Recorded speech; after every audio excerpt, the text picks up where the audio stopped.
Okay, I'm looking at putting the timing gear on, and I got a new gear that doesn't have the mark that the old gear had, and apparently this has 4 holes so that you can put it on with a quarter tooth adjustment. And I'm just comparing to my old one, and if I line up a tooth across the diameter very carefully, I lined this one up the same, I can tell that the old one was on with the holes centered when you go across the tooth centers. If you turn this to line up these holes, if I can get it here, you can see that the holes are not quite bisected by the straight edge, so this will rotate it a little bit relative to mounting it on the other 2 holes.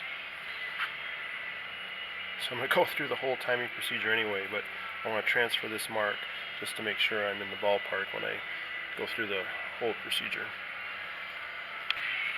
Okay, both timing gears are on, and I checked the gap, and it's like 1 mil, which is, I'm never going to get any better than that.